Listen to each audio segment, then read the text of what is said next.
익숙한 가족의 목소리로 걸려온 전화, 말투, 숨소리까지 완벽하게 똑같아서 의심조차 할 수 없는 상황을 한번 상상해 보세요.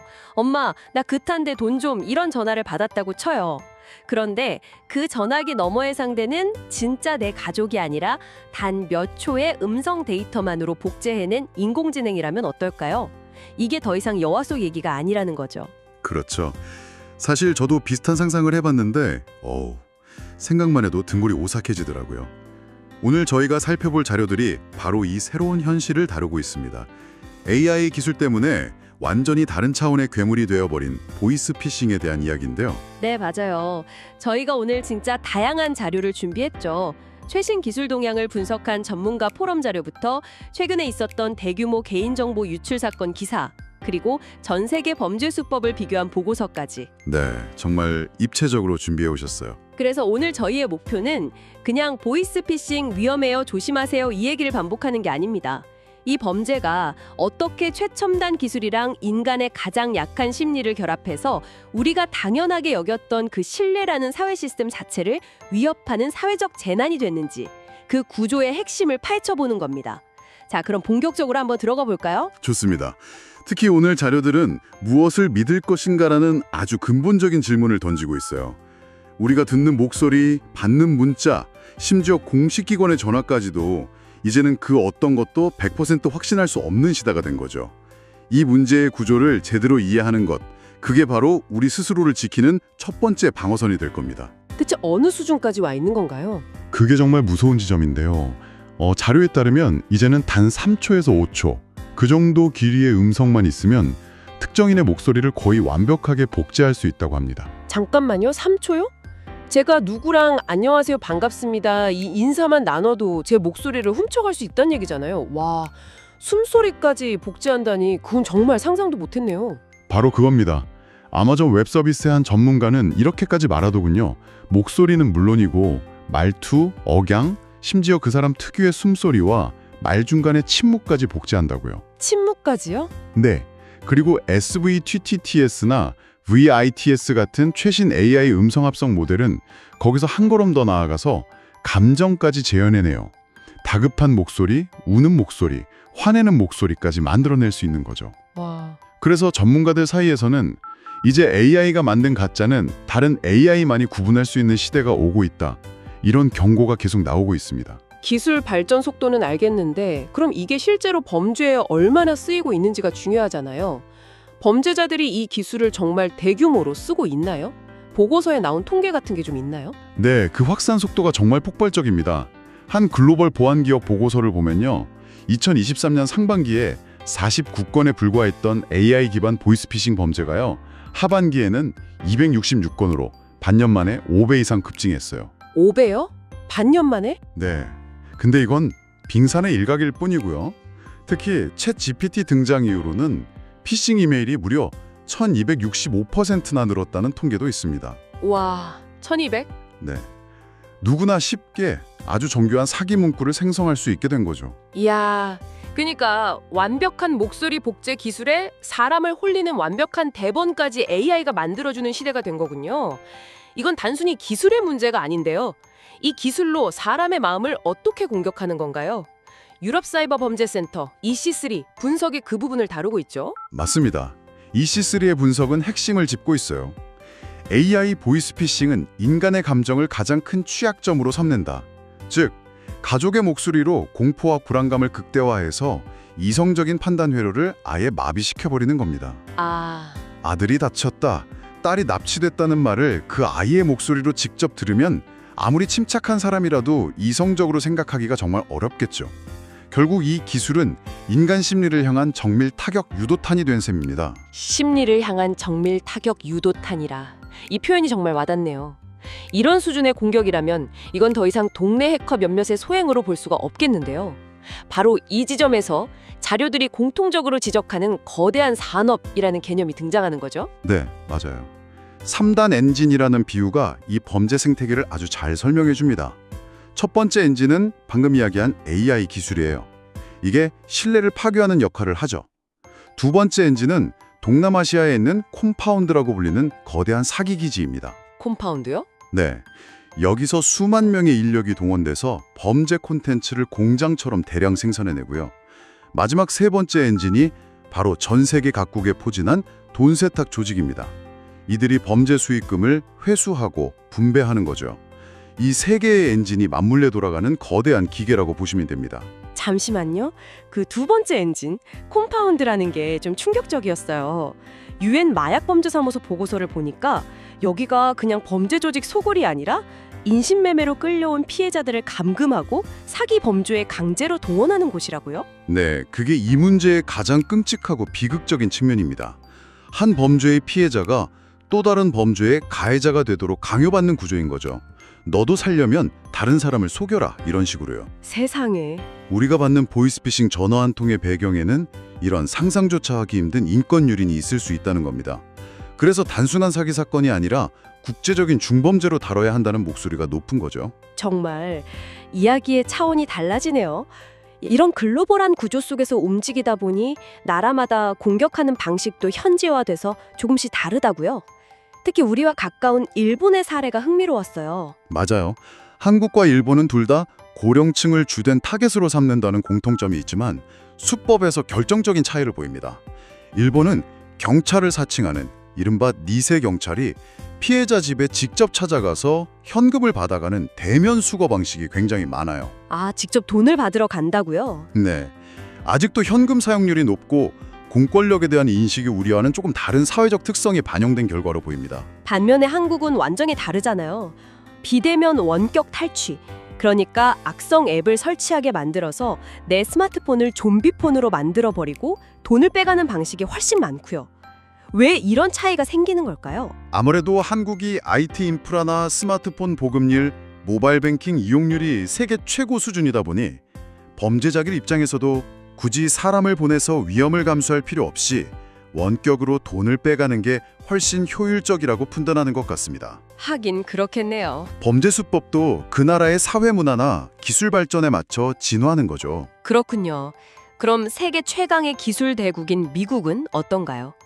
실리콘밸리가 있으니 뭔가 획기적인 방어책이 있을 것 같은데요. 미국은 스틸쉐이큰이라는 아주 강력한 발신자 인증 기술을 도입했어요. 통신사 단계에서부터 발신 번호가 조작됐는지를 확인해서 스팸 전화를 원천 차단하려는 시도죠. 기술적으로는 굉장히 의미 있는 접근입니다. 오, 효과가 있었나요? 하지만 결과적으로는 어떨까요? 여전히 국세청이라 사회보장국 같은 공공기관을 사칭하는 사기로 인한 고령층 피해가 막대합니다. 결국 기술만으로는 해결되지 않는다는 걸 보여주는 우리와 놀랍도록 닮은 상처를 입고 있는 셈이에요. 기술만으로는 안 된다. 유럽 쪽은 또 다른 양상을 보인다고요? 고전적인 수법과 신종 수법이 뒤섞여 있다면서요? 네, 특히 영국 사례가 재미있습니다. 경찰이나 은행원을 사칭해서 피해자를 속인 뒤에 배달부, 즉 쿠리어를 보내서 현금이나 은행카드를 직접 받아가는 아주 고전적인 대면 편취 수법이 다시 유입했어요. 옛날 수법이 다시요? 네, 그런데 동시에 QR코드를 이용한 신종 피싱, 이른바 퀴싱도 빠르게 확산 중입니다. 주차 위반 딱지나 공공요금 고지서에 가짜 QR코드를 심어놓는 식이죠. 아날로그와 디지털 방식이 기묘하게 공존하고 있는 겁니다. 정말 가지각색이네요. 이렇게 국경 없이 활동하는 범죄에 가장 강력하게 대응하는 국가는 어디로 꼽히나요? 자료들은 대부분 중국을 지목합니다.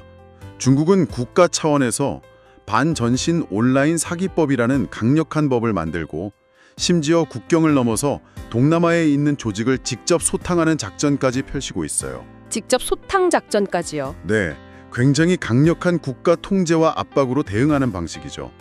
최근에 한국 경찰청과 중국 공안부가 이런 초국경 범죄에 공동 대응하기 위한 MOU를 체결했는데 이런 움직임이 더 많아져야 한다는 게 전문가들의 공통된 의견입니다. 알겠습니다. 이렇게 전 세계적으로 움직이는 거대한 범죄 네트워크. 그런데 이 조직이 대체 어떻게 나라는 개인에 대해 그렇게 속속들이 잘 알고 있는 걸까요? 고객님이 아니라 제 이름을 부르고 제가 뭘 주문했는지까지 알고 있잖아요. 바로 그 지점이죠. 이 지점에서 최근에 터진 쿠팡 데이터 유출 사건을 주목하지 않을 수가 없네요. 이 사건이 이 거대한 글로벌 범죄 산업에 어떤 연료를 공급하게 되는 건가요? 연료라는 표현이 아주 정확합니다. 이번 쿠팡 사건은 굉장히 상징적이에요. 약 3,370만 명의 이름, 주소, 전화번호는 물론이고 가장 치명적인 최근 구매 내역까지 유출됐습니다. 구매 내역까지요? 네, 금융감독원이 이례적으로 소비자 경보 단계를 주의해서 경고로 바로 상향 조정한 것만 봐도 사안의 심각성을 알 수 있죠. 기사에 나온 실제 피해 사례들을 보니까 정말 소름이 돋더라고요. 어떤 분은 최근 주문하신 5호 택배가 주소불명으로 배송불가 상태입니다. 라는 너무나도 구체적인 문자를 받았다고 하고요. 와, 또 다른 분은 본인도 아니고 아내가 며칠 전에 주문했던 여성 의류 품목을 범죄자가 정확히 언급하면서 접근하는 전화를 받았다고 합니다. 이건 절대 우연일 수가 없죠. 그럼요. 이건 더 이상 무차별적인 공격이 아닙니다. 전문가들은 이번 쿠팡 유출 정보가 과거 다른 곳에서 유출됐던 주민등록번호나 카드 정보 같은 데이터와 결합될 경우 상상 이상의 맞춤형 사기가 가능해진다고 경고합니다. 데이터가 결합된다? 네. 한번 상상해 보세요. 예전 데이터 유출로 범죄자는 당신의 이름과 나이, 사는 동네를 알아요. 이건 당신의 주소를 아는 것과 같죠. 그런데 이번 쿠팡 유출로 당신이 최근에 뭘 샀고 뭘 기다리고 있는지를 알게 됐어요. 이건 당신 집 현관문 열쇠를 손에 준 거나 마찬가지입니다. 당신이 뭘 생각하고 뭘 기다리는지 아는 상태에서 접근하는데 어떻게 안 속겠어요? 와, 데이터가 결합되면서 공격의 정밀도가 아예 차원이 달라지는 거군요. 정말 그림이 너무 암울한데요. 이렇게 우리의 모든 정보가 범죄의 연료로 쓰이는 상황이라면 우리는 그냥 속수무책으로 당해야만 하는 걸까요? 그래도 이 공격에 맞서는 방패, 즉 대응 기술도 발전하고는 있겠죠? 물론입니다. 이쪽도 정말 치열한 기술 전쟁이 벌어지고 있어요. 다행히 국내 통신 3사가 AI를 활용한 방어막을 굉장히 적극적으로 구축하고 있습니다. 예를 들어 SKT의 스캔뱅가드 같은 기술은 통화 중에 계좌이체, 검찰 같은 금융 관련 단어나 특정 사기 패턴의 언어가 나오면 실시간으로 분석해서 위험을 알려주고요. 아, 키워드를 잡아내는 거군요. 네, KT의 후후 앱도 비슷한 방식으로 통화 내용을 분석해서 위험 단어가 감지되면 바로 경고 알림을 띄웁니다. 음성을 탐지하는 기술도 있다고요? 네, LG U+는 아예 음성 자체의 위변조를 실시간으로 탐지하는 안티딥 보이스 기술 개발에 집중하고 있습니다. 목소리의 미세한 파형이라 특징을 분석해서 이게 진짜 사람 목소리인지 AI가 합성한 목소리인지 가려내는 거죠. 위변조 탐지까지 확실히 기술적인 방패들이 만들어지곤 있군요. 하지만 이런 생각이 들어요. 만약에 범죄자들이 이런 위험한 키워드를 전혀 안 쓴다면요. 예를 들어 그냥 아들 목소리로 아빠, 나 친구들이랑 노는데 돈이 좀 부족해서 그런데 5만 원만 이 계좌로 보내주면 안 돼? 이렇게 아주 일상적인 대화를 한다면요. 이런 단순하고 미묘한 사기까지 지금의 기술이 막을 수 있을까요? 그게 바로 100만 불짜리 질문이고 현재 기술이 마주한 가장 큰 숙제입니다. 그리고 그 질문에 대한 아주 중요한 실마리를 제공하는 게 바로 자료에 포함된 마이크로소프트의 연구 논문이에요. 아, 그 논문이요? 네, 이 논문이 현재 딥페이크 탐지 기술의 치명적인 한계를 정확히 짚어내거든요. 어떤 한계죠? 대부분의 탐지 AI 모델들은요, 스튜디오에서 녹음된 아주 깨끗한, 말하자면 원본 딥페이크 음성은 기가 막히게 잘 찾아냅니다. 학습 데이터 자체가 그랬으니까요. 네네. 하지만 실제 범죄 상황을 한번 떠올려 보세요. 범죄자는 AI가 만든 목소리를 아마도 질 나쁜 스피커로 틀겠죠. 그리고 그 소리는 다시 스마트폰의 작은 마이크로 수음되고 통신망을 거치면서 압축되고 변형됩니다. 수많은 왜곡과 잡음이 끼어드는 거예요. 아, 알겠습니다. 그러니까 우리의 AI 방어막은 무균실에서 훈련을 받았는데 실제 공격은 흙탕물 튀는 시끄러운 뒷골목에서 벌어지는 거군요. 방어 AI가 현실 세계의 공격이 실제로 어떻게 들리는지를 전혀 모르는 상태라는 거네요. 정확합니다. 이 연구의 핵심 결론이 바로 그거예요. 무작정 더 크고 복잡한 AI 모델을 만드는 것보다 이렇게 왜곡되고 잡음 섞인 현실적인 데이터로 AI를 훈련시키는 것이 탐지 정확도를 높이는데 훨씬 더 중요하다는 겁니다. 아, 즉 창이 진화하는 만큼 방패 역시 현실의 공격 수법을 따라잡기 위해 끊임없이 진화해야만 한다는 숙제를 우리에게 던져주고 있는 거죠. 와, 오늘 정말 많은 이야기를 나눴네요. 한번 정리해보죠. AI 기술 때문에 보이스피싱은 이제 목소리만으로는 누구도 믿을 수 없는 시대를 열었고 그 배경에는 동남아의 사기 공장과 전 세계 돈 세탁망이 결합된 거대한 국제 산업이 있다는 것. 그리고 쿠팡 사태에서 봤듯이 바로 우리의 평범한 일상 데이터가 이 끔찍한 범죄의 가장 중요한 연료가 되고 있다는 사실까지 확인했습니다. 그렇기 때문에 기술의 발전이나 제도의 보완을 마냥 기다리고만 있을 수는 없습니다. 오늘 살펴본 모든 자료에서 공통적으로 그리고 가장 강력하게 강조하는 확실한 개인 방어 수칙이 하나 있어요. 뭔가요? 그 어떤 최첨단 기술보다도 현재로서는 가장 효과적인 방패입니다. 바로 일단 끊고 원래 알던 번호로 직접 다시 전화해서 확인한다는 원칙입니다. 아주 간단하지만 가장 확실한 방법이군요. 네, 그리고 이것만은 꼭 기억하셔야 합니다.